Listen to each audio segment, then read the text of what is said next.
Maybe you've noticed it in quiet moments when the noise fades and the bills are stacked like small, patient stones on the table, the same pattern returning, the same ache repeating, as if money had a hidden riverbed and your efforts could never rewrite its course. You work, you try, you care.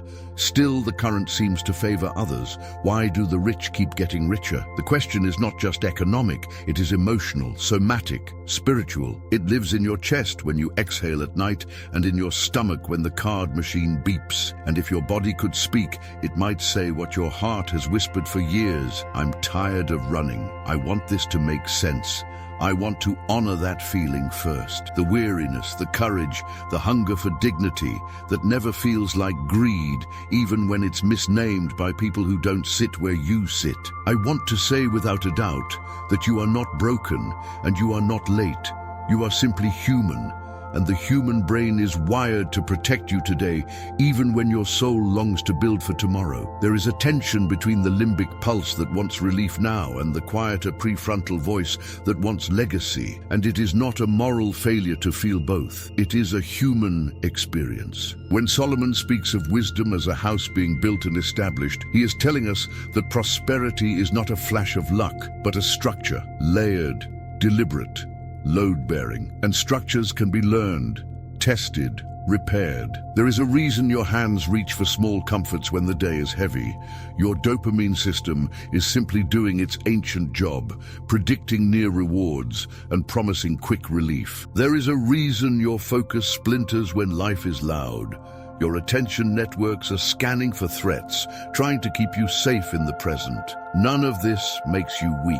It makes you alive. Practical spirituality begins here, at the intersection where brain chemistry meets the soul's longing for meaning, where we ask not only, what do I want, but also, what is my nervous system trying to protect me from? When we listen with compassion, shame loosens its grip, and truth can enter without bruising. Solomon understood appetites and boundaries, not as enemies of joy, but as guardians of it. He spoke of people like cities, and of self-control like walls, not to exclude pleasure, but to keep treasure from leaking out through unattended gates. If your life has felt like a beautiful city after a long siege, you are not alone.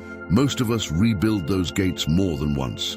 You mend a habit here, you close a breach there, and gradually your resources stop marching out uninvited. Not because you became harder, but because you became truer to what you value. Not because you stopped wanting, but because you learned which desires lead you home. You may have been told that the rich get richer, mostly because of numbers, as if money multiplies itself in a sterile vault. The older wisdom insists on something subtler. Habits compound faster than money. Character outlasts windfalls. Trust shortens the distance between desire and opportunity. It is not just math. It is meaning. And when meaning is aligned with your practice, the same effort begins to echo differently.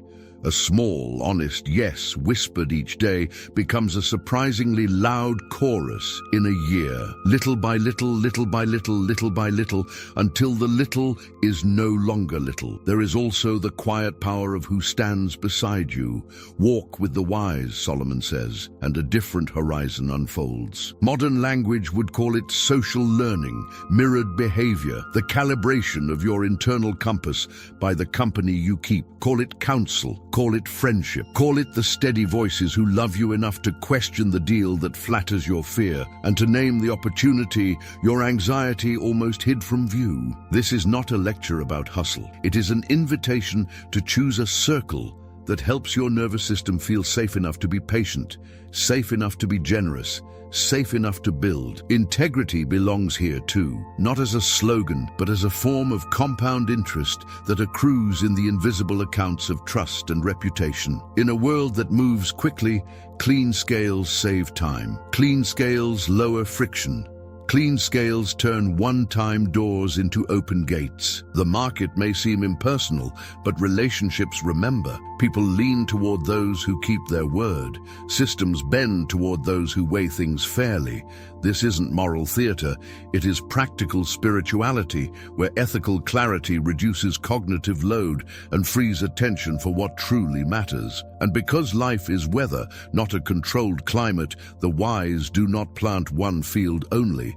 They sow in several. They open more than one stream. They learn to love horizons longer than an afternoon. Emotional neuroscience calls it delay of gratification. Solomon calls it sowing in many portions and gathering little by little. The language differs. The human heart recognizes the rhythm. When storms come, the diversified life bows, but does not break. So if tonight you feel both hope and hesitation, let both be welcome. Sit with them, not as enemies, but as visitors bringing news of where you are and where you might go next. Let your breath slow down and your shoulders drop, because nothing wise is built in panic.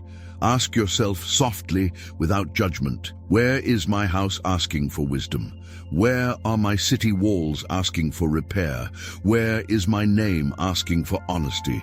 Where are my fields asking for time? You do not need to answer aloud. It is enough for now to listen, because listening is the first stone in the foundation that lasts. In this space, we walk with Solomon not as a museum guide, but as a mentor who understands the brain, honors the soul, and respects the weight you carry. We will not chase fireworks. We will plant seeds. We will not worship speed. We will choose horizons. We will not surrender to shame. We will welcome truth that heals. The question that brought you here is ancient, yet your story is still being written, and wisdom is willing to write with you, line by line, choice by choice, little by little, until the current you feared begins to carry you home. There is a quiet machinery that moves beneath income and odds and market news, and you can feel it when a raise arrives and disappears like mist, when extra hours turn into extra exhaustion, with no change in the month's end. It is not a moral failure and not a curse. It is a pattern made of small choices and smaller moments, the almost invisible choreography of attention and appetite, relief and meaning. The older wisdom says that a life is not a lottery ticket, but a house, not an accident, but a structure. A house stands when it rests on a plan, when weight is carried by beams that were measured with care. The same is true of wealth that lasts. It is built and established by understanding,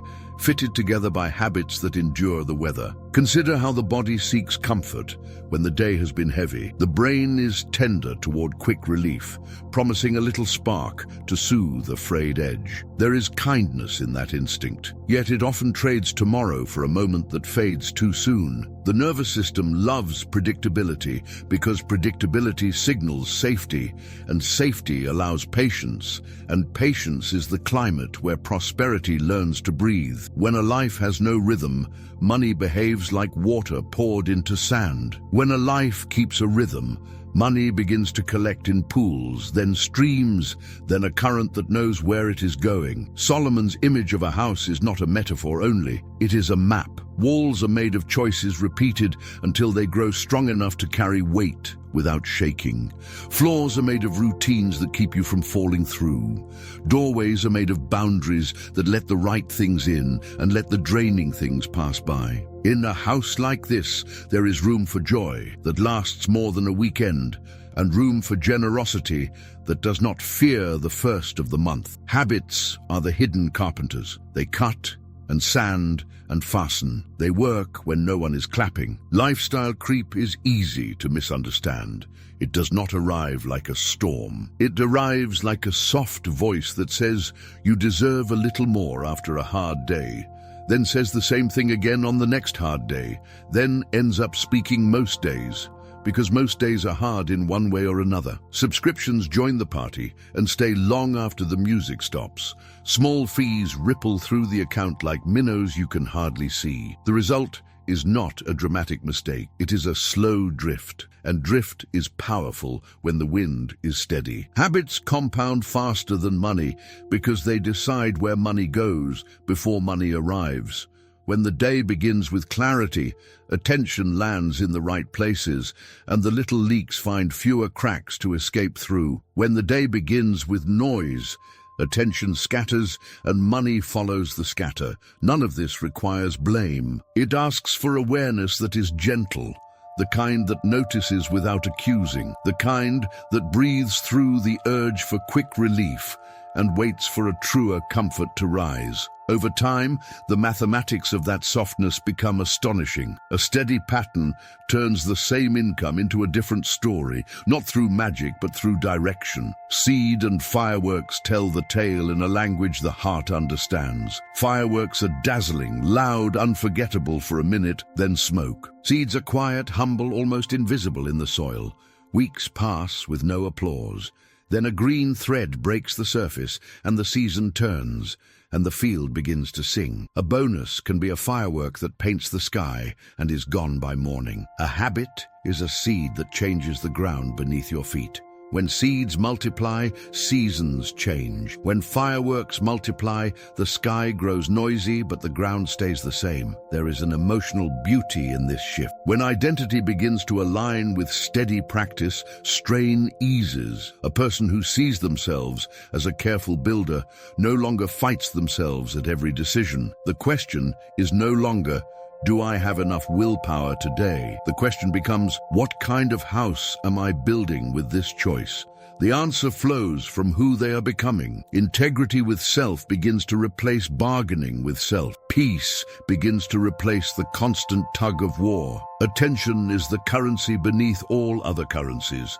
The mind that is scattered buys what it never planned to own and forgets what it always meant to honor. The mind that is anchored can still enjoy beauty and treat itself with kindness, but does not sell tomorrow for a moment that would have been satisfied by rest and a glass of water and an early night. Anchored attention does not erase desire, it refines desire. It lifts it from craving to calling. None of this is a demand. It is a doorway of understanding. The moment a person sees that the real engine is invisible, that the power sits not in sudden bursts, but in small daily patterns, discouragement begins to loosen. The old belief that money alone multiplies gives way to the deeper truth that character multiplies money, that clarity multiplies opportunity, that consistency multiplies peace. Little by little becomes a cadence rather than a consolation prize. The small yes that once felt like a whisper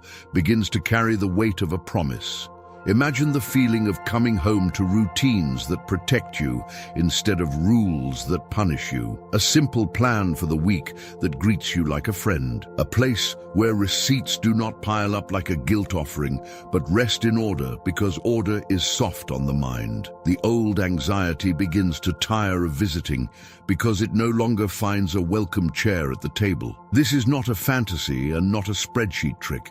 It is the lived experience of a house built with wisdom, where understanding turns boards into shelter and shelter into rest. When the invisible engine turns in this direction, hope changes shape. It is less about a sudden rescue and more about a steady rescue that happens a little each day. It is less about a breathtaking climb and more about a faithful path that keeps rising. It is less about the noise of fireworks and more about the patience of fields.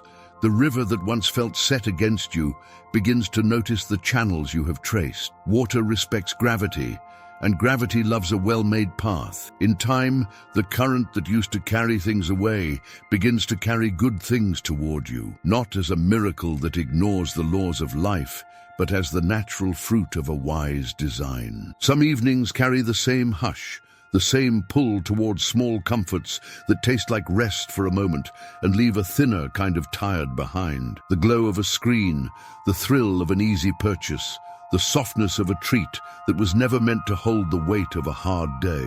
None of this means failure. It means a nervous system searching for safety in a world that keeps reaching for your attention. The ancient voice describes a person without self-command as a city without walls. Not to shame the city, but to explain why good things keep slipping away. With no shelter at the edges, even a strong treasury feels unprotected. There are gates in every day that swing open almost by themselves. A free trial offered with smiling colors, a notification that sparkles like a friendly hand wave, a cart that remembers your last desire and urges it forward. Friction has been removed from spending and added to reflection, and so appetite walks in first and sits wherever it wants. The body is doing what it learned long ago. Seek relief when the heart is heavy. Seek reward when the mind is frayed. Seek the near signal that promises the near calm. The brain is tender in that way, and understanding its tenderness changes the story. Dopamine is not greed. It is a messenger that anticipates reward and asks for energy to move toward it. When life is loud, that messenger grows louder, not because you are weak, but because the path to quiet has been blocked by noise. The cortex that plans for a future harvest needs space and oxygen and a steady pulse. The limbic fire asks for something sweet and now. These are not enemies. They are neighbors trying to share one table. Without walls, appetite grows into an army of small decisions that march past vigilance. The payment face recognition that approves a buy before the wiser part of you has time to speak. The subscription that began as kindness and continued as clutter. The upgrade that was meant to be a celebration and became a habit that celebrates nothing. None of them alone looks like a breach. Yet day after day, the treasury feels strangely light, and the city wonders why. Solomon's image gives language to a feeling that modern terms also understand. Self-command is not ice or iron. It is a warm kind of structure, a boundary drawn in respect for what matters most. It does not ban joy. It keeps joy from being stolen by the very impulses that claim to deliver it. When a city repairs its edges, vendors return to the square. Markets breathe again. Trust grows. In a life, this looks like peace rising, where panic once lived, and a sense of agency returning to the hands that earn and give and build. There is a rhythm that can be felt when appetite is honored, yet not enthroned. Comfort still visits, but no longer takes the keys. Pleasure still sings, but no longer drowns the choir. The evening treat becomes a chosen note, not the whole song. The little spark of purchase remains a spark and does not pretend to be the hearth. Inside that rhythm, money stops behaving like water escaping through a sieve and starts behaving like water carried in a well-built clay jar, useful and ready for the next day's work. Shame has no place in this rebuild. The most generous people are often the ones most exhausted by their own giving to impulses that never give back. The most diligent workers are often the ones most worn down by the constant negotiation between what soothes today and what safeguards tomorrow. If the metaphor of a city without walls stings, it is only because you care about the city. You see its beauty. You remember its promise. You know what could flourish there if the edges held. The body learns by pattern and prediction. When evenings end with scattered choices, the body predicts more scattering and prepares for more grasping tomorrow. When evenings end with a gentler kind of quiet, the body predicts safety and urges patience in the morning. In time, the messenger that once demanded near rewards grows calmer because it trusts that comfort will come in a steadier form. The brain that once jumped at every invitation begins to recognize when an invitation is only a brightly colored trap and when it is a true welcome into rest. The problem has never been desire. Desire is the engine of devotion and creativity and love. The problem is unruled appetite posing as desire and then leaving the house empty. When appetite is guided by values, desire points home instead of away. The wall does not silence the marketplace. It protects the marketplace. The gate does not shut out joy. It lets joy arrive through a known door where it can be greeted and shared without fear. A city with walls is not a rigid fortress. It is a living home with watchful edges. There are hours for celebration and hours for stillness. There are places for feasting and places for storing grain.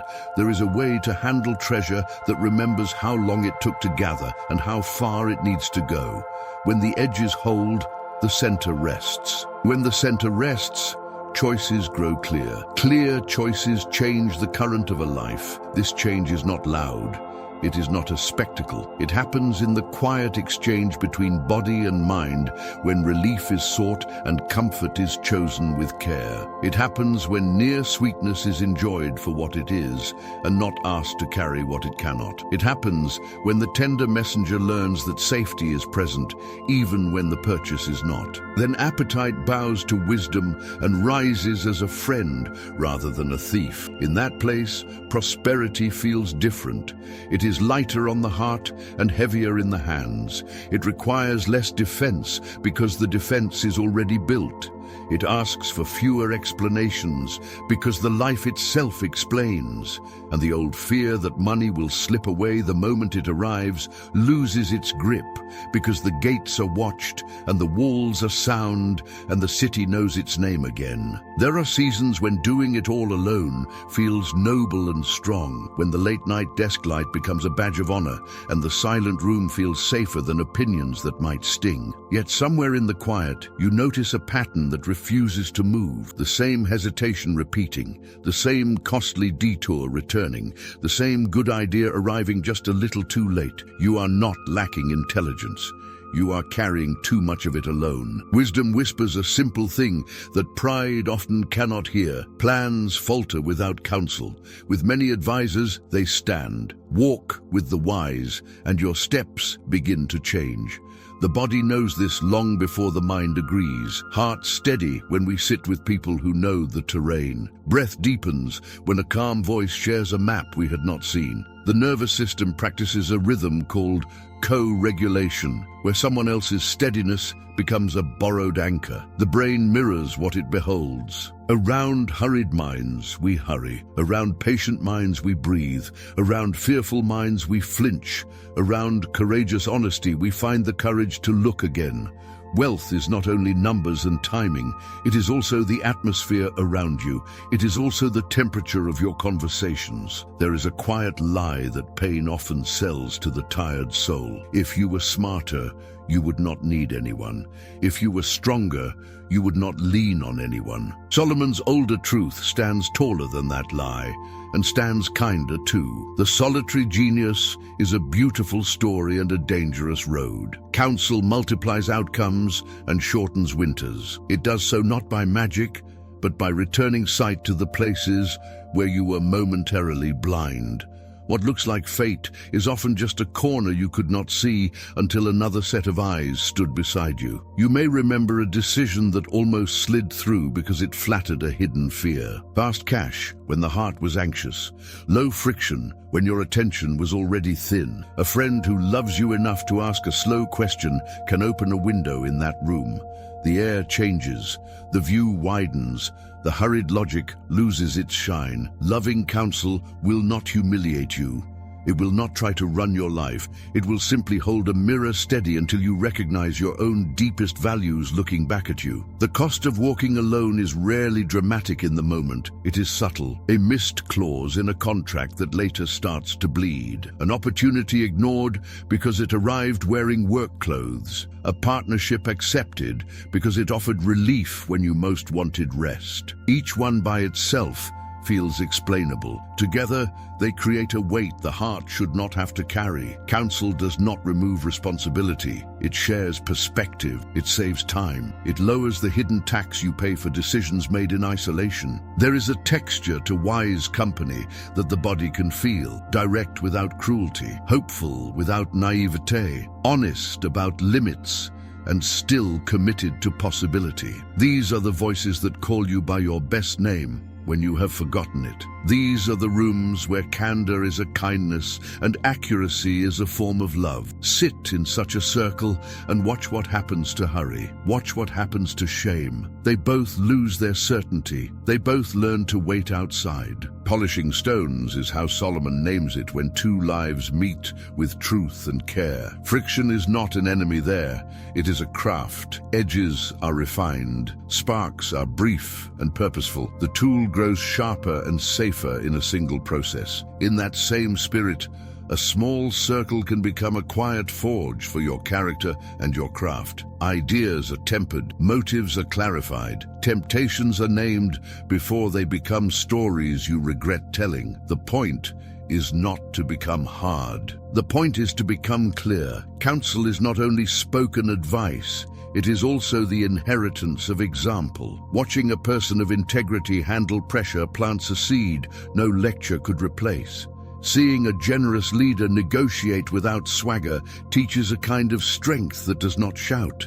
Observing how a patient builder thinks about time lengthens your own horizon. We learn by witness as much as by words.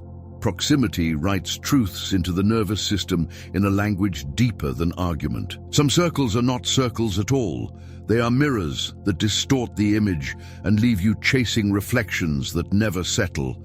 Flattery that feels like friendship and turns hollow the moment you ask for honesty. Cynicism that sounds like wisdom and shrinks every vision until only smallness fits in the room. Crowds that stir appetite and mock restraint until your values feel like a costume. If your heart has been bruised by rooms like these, it is no wonder that solitude began to look like safety. Yet there are other rooms. There are rooms where your best self is not a performance. There are rooms where truth can breathe. Wealth is social in ways we often underestimate. Deals travel on currents of trust. Opportunities arrive through doors that open to character. Reputation compresses timelines so that a yes does not have to wrestle through layers of doubt each time it visits. Counsel is not a luxury in this world. It is infrastructure. It is the quiet engineering that lets a life carry more without cracking. It is the unseen network that turns a single voice into a chorus that can lift weight a solo cannot. There is a gentleness to this path that might surprise you. To be challenged without being belittled. To be questioned without being doubted as a person. To be reminded of what you value most when the lesser glitter begins to call your name. This is why Solomon ties wisdom to companionship and not only to intellect. A mind can be brilliant and still lose the way when the night is long. A heart can be brave and still need a lantern. Perhaps there is a table in your memory where you once felt that lantern glow. Faces leaning in, laughter that did not hide the truth, a pause long enough for a better thought to arrive. If you felt stronger the next day, it was not sentimentality. Your nervous system had tasted safety, and your decisions drew strength from that taste. Counsel had done its quiet work. It had shortened a winter you were not meant to survive alone. In time, the story that once centered the solitary hero matures into a wiser tale. The hero learns to share the map. The crew learns to share the oars. The horizon arrives sooner than expected because the sea respects a vessel that has been well guided. Plans that once fell apart begin to hold. Choices that once drained begin to return a yield. The same person, the same effort, the same market, and yet a different outcome because the circle has changed. Walk with the wise and become wise. It is not a slogan. It is a human law, as faithful as gravity and just as quiet. In its shelter, intelligence becomes insight and experience becomes foresight. Blind spots turn into windows. Winters turn into brief, cold mornings that give way to light. And the wealth that once seemed reserved for others begins to feel like a path you can actually walk. One steady conversation at a time, one shared insight at a time, one honest friendship at a time, until the road itself feels different beneath your feet. There is a kind of wealth that does not begin in the bank. It begins in the way a name feels in the room when it is spoken. The air changes when people believe you. The shoulders in the meeting lower by a breath. The time between a question and a yes grows shorter because doubt is not required to stand guard at every door. This is the quiet dividend of integrity, a yield that compounds in moments where most cannot see numbers, but everyone can feel cost, because trust lowers the friction of life and turns pathways that were once clogged with caution into lanes where work can move with grace. The opposite has a weight that is familiar to many. A promise offered lightly and fulfilled slowly forces everyone around it to carry more, to double-check, what should not need checking, to design buffers and backups and escape hatches for minor tasks, until simple things feel strangely expensive. This is the trust tax spoken of in whispers, the surcharge on every interaction when a clean name is absent. Phone calls multiply, emails become careful and long. Deadlines are padded like a fragile package that will still arrive cracked. None of it announces itself. All of it drains the day. Solomon's image of honest scales speaks with disarming clarity. When measures are true, trade is blessed. When measures are crooked, trade becomes combat, and memory becomes a ledger of small wounds. Markets are not only prices and charts, they are human networks that remember. A reputation is the story that travels without you, the testimony of others that either opens a gate with a nod or raises a drawbridge without a word. Over time, a just measure does more than weigh goods. It weighs the heart and finds it steady, and steady hearts are invited closer. There are two paths that often look alike from a distance. One is paved with tactics, clever and agile, and forever searching for an angle that extracts a little more from each exchange. The other is built with trust, clear and patient and content to earn gradually what strategies promise quickly. The first path can be dazzling. Results arrive with the enthusiasm of fireworks. The second can feel slow in the beginning. Seeds disappear into the soil and the field seems unchanged. Yet months pass and the stories begin to differ. The tactic-rich life travels with baggage that gets heavier. The trust-rich life discovers that many hands are suddenly willing to help carry the load. Emotional neuroscience offers its own window. Deception taxes working memory, which means fewer resources for creativity and care. Ambiguity heightens threat perception and amplifies cortisol, which means relationships burn energy just to remain neutral. By contrast, honest dealing reduces cognitive load. The brain marks the interaction as safe, oxytocin rises, and collaboration moves without the micro-hesitations that so often kill momentum. Integrity is not a slogan in this light. It is a design choice that optimizes the nervous systems of everyone involved. There is also a tenderness to integrity that is easily missed. It protects the person who carries it as much as it protects the people who rely on it. When your word is aligned with your actions, you are spared the quiet alarm that accompanies every small inconsistency. You sleep differently. You listen differently. You no longer scan rooms to manage impressions because the impression you hope to project and the reality you live are beginning to match. That harmony frees attention for the work itself, and attention is the beginning of excellence. Consider the rhythm of repeat business that grows around trustworthy people. A first contract is a test, a second is a sign, a third is a relationship taking root, and relationships tend to grow branches. Referrals arrive not as favors, but as a natural extension of relief. Someone who did not have to carry the trust tax wants others to know where the road is smooth. Time compresses as this pattern matures. Background checks shorten.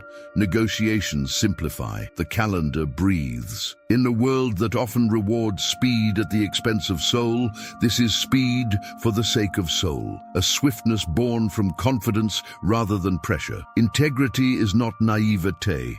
It does not ignore risk or paste a smile over complexity. It is precise. It is careful about promises and careful about boundaries because both are forms of truth. A clean yes and a clean no are kin. Each honors reality and prevents resentment from accruing interest. When Solomon praises accurate balances, his wisdom embraces this precision. He is not advising a soft heart without a sharp mind. He is describing a way of moving through the world where love and clarity travel together, where fairness is not a weakness, but a strength that endures wear and tear. Temptation will sketch the shortcut in flattering light. Say a little more than you know.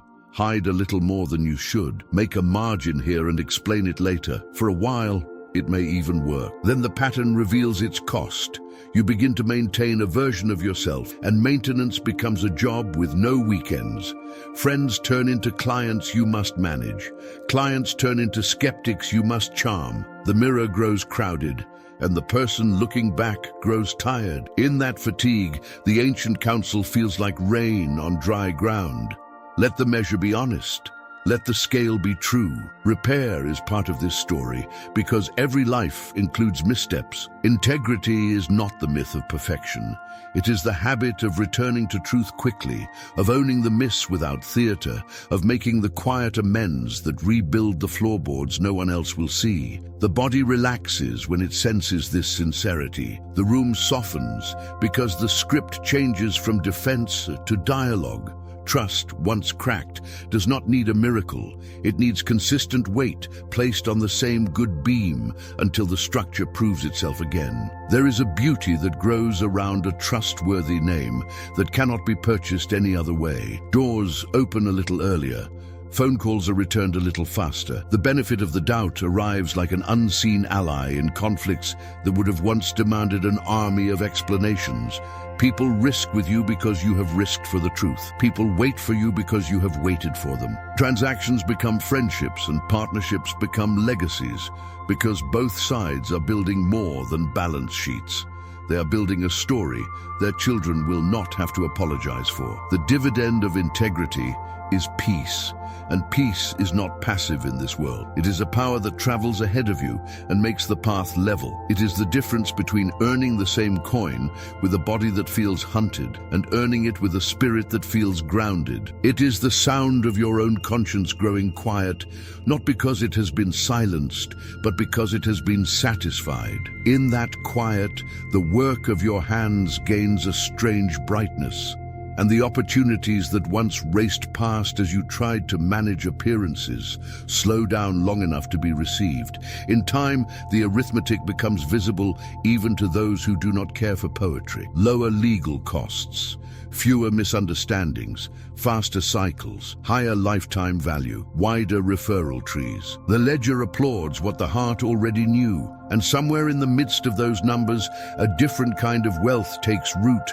one that cannot be stolen by a sudden market turn because it lives inside you and around you in the memory of how you chose to build. Honest scales in the market and honest scales in the soul. The path grows quieter, the load grows lighter, the name grows strong. The heart knows how long a good harvest takes, even when the mind grows impatient. You can feel the conflict in the body on days when headlines shout and the pulse answers, when a sudden spike in attention promises a shortcut and your chest tightens as if the future could be forced open with a single gesture. There is an older rhythm moving beneath that noise. The ground does not rush. Seed respects season. Rain arrives when it is ready. In this quieter world, the rich do not seem richer because they gamble more. They seem richer because they plant in many fields and give time enough for roots to hold. Patience is not passivity. It is a skilled form of strength that keeps faith with slow processes. In the brain, this looks like the prefrontal regions holding steady while the reward centers sing for the near delight. The music of the near is not evil. It is simply loud. Time horizons soften that music until it becomes part of a larger score. When vision stretches beyond the afternoon, choices change temperature. They cool just enough to keep shape. Emotion remains present, but no longer steers the cart down every glittering road. Diversification is the architecture that protects this patience. Not one stream only, and not one field only. A life woven from several strands, so that when weather hits one, the others can carry the weight. The image is agricultural because the truth is agricultural. Different crops mature on different calendars. Some do better in dry wind, some ask for long rain. Some grow quietly underground while nothing appears to move on the surface. A hurried soul will yank the seed to check the roots and call the result fate when the plant does not recover. A steadier soul will let the soil do its hidden work. There is tenderness in this design because it cares for the nervous system as well as the ledger. High concentration can feel like courage yet behave like stress.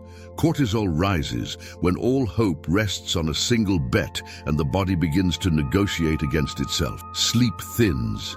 Attention frays. Every small fluctuation looks like a storm warning. Spread across seasons and streams, the same life breathes differently. the shoulders drop. The mind has room to think in arcs rather than jolts. Creativity returns because fear is no longer consuming the oxygen in the room. Little by little is the cadence that carries this chapter, not little as a consolation, little as a strategy. Incremental gain that does not bruise the soul. Modest steps that add up to something the impatient eye could not predict. It is the difference between chasing spikes and welcoming steady altitude. It is the difference between a bright flash that leaves smoke behind and a quiet light that lasts through the night, because the wick was trimmed and the oil was set aside in time. Long horizons edit appetite in a merciful way. A choice that once felt irresistible becomes simply interesting when measured against a season rather than an hour. The brain makes a new prediction about reward. Instead of a sugary rush, it begins to anticipate the deeper satisfaction of consistency. That shift is not moral theater. It is neural learning. When you experience the relief that comes from plans maturing in their own time, your body writes that relief into memory and becomes less eager to trade it for the anxiety that follows impulsive turns. Storms belong in any honest story. Prices will swing. Life will interrupt. A sudden need will cut across the neat rows you planted. Diversification is not a spell that keeps trouble away. It is a way of being that makes trouble survivable. Fields recover at different speeds. Streams refill at different rates. Relationships you nurtured in quieter days open doors you could not have forced in a rush.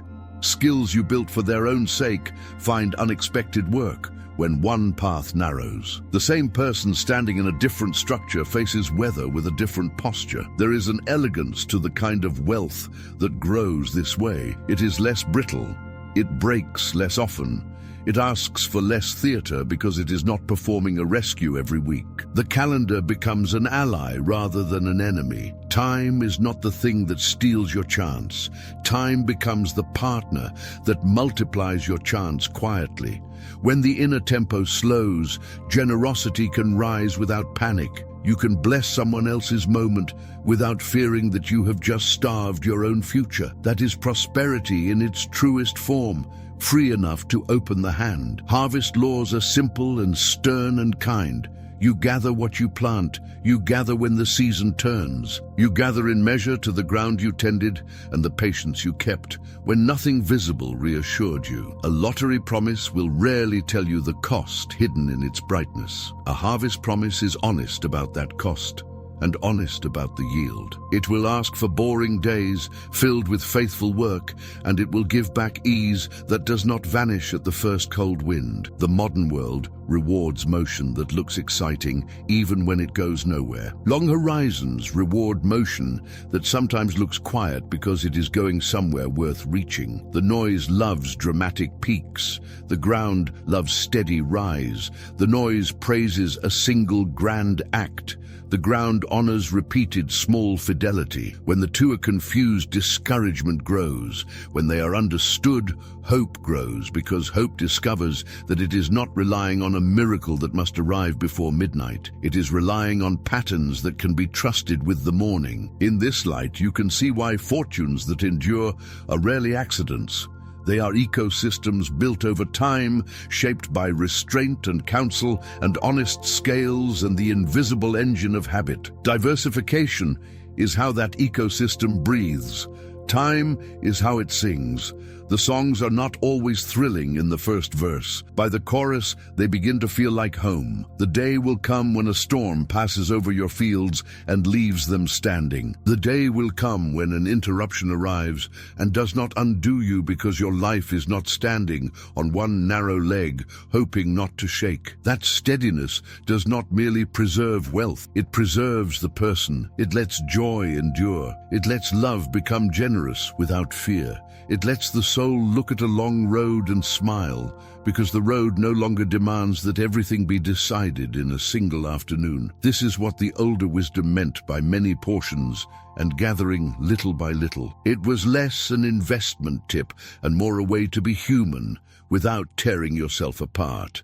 It was a design for prosperity that could live through winter. It was a kindness to the body and a promise to the future, both at once. In that design, the question of why some keep getting richer becomes less mysterious. The answer is not luck dressed as destiny. The answer is seasons honored with patience, fields tended with care, streams opened with foresight, and a horizon far enough away to keep the heart calm while the work quietly bears fruit. A river town once stood between hills that caught the first light of morning.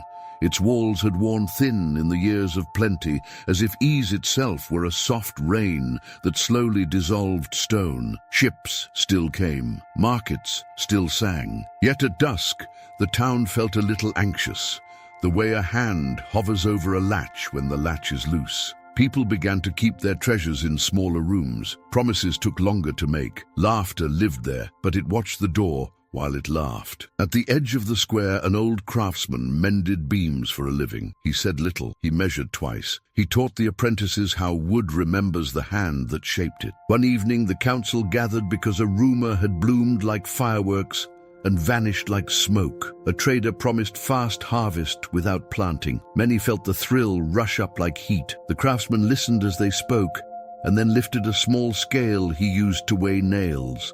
He laid it on the table and waited until the room grew quiet. When the room was ready, he set a nail on one plate and a seed on the other. Metal bowed heavy and sure. The seed hardly moved the arm. The council smiled at the trick until he spoke in a voice that felt like early winter. Metal weighs more today. The seed weighs more tomorrow. The room stopped smiling. The rumor lost color under the lamplight. Outside the walls, a field stretched toward the river. The town had planted a single crop for years because the price had been kind and the weather had behaved. Then a long gray season arrived. The ground did not break the way it used to. The wind forgot its promise. The single crop bent and failed, and the town remembered how fragile a feast can be when it depends on one plate. The apprentices asked the craftsman why the elders used to sow several different seeds. He walked them through the field at dawn and pointed without preaching. Some roots drink when others sleep. Some plants hold when others bow. Many portions keep a town alive when chance grows wild. The gates of the town told their own story. Once they had been sturdy and wide. Over time they cracked, then stuck. In the quiet hours after market, the apprentices sanded hinges and patched timber. They learned that a gate is a promise before it is a structure. A promise to welcome what belongs. A promise to pause what drains. A promise kept gently and kept every day. As the gates learned to swing clean again, the square changed temperature. Merchants smiled without strain. Children ran in arcs, unafraid of sudden stops. The town felt like a chest that could finally take a full breath. Council flowed back into the town, along with the river. A woman who knew the weather joined the council. A farmer whose hands knew injuries in the soil sat beside a scholar who knew injuries in the mind. A young trader brought questions with no polish on them. The craftsman laid his scale on the table each time, not as a lesson, but as a reminder of weight. Voices disagreed and still loved each other. Plans were held to the light until shadows retreated. Decisions gained the kind of strength that only comes from being tested by more than one good mind. Trust returned slowly, like a season that has not forgotten